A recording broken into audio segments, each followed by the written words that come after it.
Hi hello ನಮಸ್ತೆ ಎಲ್ರಿಗೂ welcome back to my YouTube channel ಶಟೀಸ್ ಮೋಟಿವೇಶನ್ಸ್. ಸೊ ಹೇಗಿದ್ದೀರಾ ಎಲ್ಲರೂ? ಇವತ್ತೊಂದು ನಿಮಗೆ ತುಂಬ ಒಳ್ಳೆ ಉಪಯೋಗ ಆಗುವಂಥ ಒಂದು ಉಪಾಯ ಹೇಳ್ಕೊಡೋಣ ಅಂತ ಬಂದಿದ್ದೀನಿ. ಏನು ಅಂತ ಅಂದರೆ ಪರ್ಮ್ನೆಂಟಾಗಿ ಫೇಸ್ನ ವೈಟ್ ಮಾಡೋದು ಹೇಗೆ. ಹೌದು, ಈ ಫೇಸ್ನ ವೈಟ್ ಮಾಡಬೇಕು ಅಂದರೆ ತುಂಬ ಕ್ರೀಮ್ಗಳಿದೆ ಮಾರ್ಕೆಟಲ್ಲಿ, ಬಟ್ ಅದೆಲ್ಲ ಬೇಡ.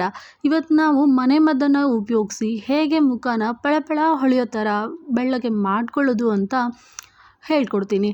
ಏನು ಅಂದರೆ ಮೊದಲಿಗೆ 1 ಚಮಚ ಮೊಸರಿಗೆ ಒಂದು ಅರ್ಧ ನಿಂಬೆಹಣ್ಣಿನ ರಸ ಸೇರಿಸಿ, 1 ಚಮಚ ಕಡಲೆ ಹಿಟ್ಟು ಹಾಕಿ, ಹಾಗೆ ಒಂದು ಅರ್ಧ ಚಮಚ ಅರಿಶಿನ ಪುಡಿ ಹಾಕಿ, ಇದೆಲ್ಲನೂ ಸೇರಿಸಿ ಪೇಸ್ಟ್ ಮಾಡಿ ಒಂದು ಅರ್ಧ ಗಂಟೆ ಹಾಗೆ ಎತ್ತಿಟ್ಟಿರಿ.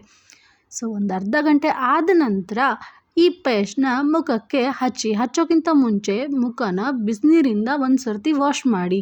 ಅಂದರೆ ಮುಖದಲ್ಲಿರೋ ಎಲ್ಲ ಕಲೆಗಳು ಗಲೀಜೆಲ್ಲ ಹೋಗಿಬಿಡತ್ತೆ. ಅದಾದ ನಂತರ ಮುಖಕ್ಕೆ ಹಚ್ಚಿದ್ರೆ ವರ್ಕ್ ಆಗುತ್ತೆ ಈ ಫೇಸ್ ಪ್ಯಾಕ್. ಸೊ ಒಂದು ಅರ್ಧ ಗಂಟೆ ಹಾಗೆ ಬಿಡಿ. ಹಾಗೆ ಬಿಟ್ಟು ಒಂದು ಹಾಫ್ ಆನ್ ಅವರ್ ಆದಮೇಲೆ ಮುಖನ ಕ್ಲೀನಾಗಿ ತೊಳೀರಿ. ಸೊ ಮುಖ ತೊಳೆದ ನಂತರ ಮಾಯ್ಶ್ಚರೈಸರ್ನ ಹಚ್ಬಿಡಿ. ಹೀಗೆ ಮಾಯ್ಶ್ಚರೈಸರ್ ಹಚ್ಚಿ ಒಂದು ವಾರಕ್ಕೆ ಒಂದು ಸರ್ತಿ ಮಾಡಿದರೆ ಸಾಕು. ಹೀಗೆ ಪ್ರತಿ ವಾರನೂ ಮಾಡ್ತಾ ಹೋಗಿ 1-2 ತಿಂಗಳಲ್ಲಿ ಮುಖ ಪಳ ಹೊಳೆಯೋಕ್ಕೆ ಶುರುವಾಗುತ್ತೆ.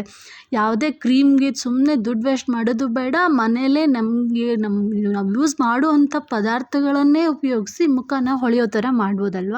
ತುಂಬ ಒಳ್ಳೆ ಟಿಪ್ ಇದು. ಆ್ಯಕ್ಚುಲಿ ತುಂಬ ಚೆನ್ನಾಗೇ ವರ್ಕ್ ಆಗುತ್ತೆ. ಹೀಗೆ ಮಾಡ್ತಾಯಿರಿ. ಸೊ ಖಂಡಿತ ನಿಮಗೂ ಕೂಡ ರಿಸಲ್ಟ್ ಚೆನ್ನಾಗೇ ಬರುತ್ತೆ ಅಂತ ಅಂದ್ಕೊಂಡಿದ್ದೀನಿ. So thank you so much guys. ಸಿಗೋಣ ಮತ್ತೊಂದು ವೀಡಿಯೋದಲ್ಲಿ. ಅಲ್ಲಿ ತನಕ ಬಾಯ್ ಎಲ್ರಿಗೂ.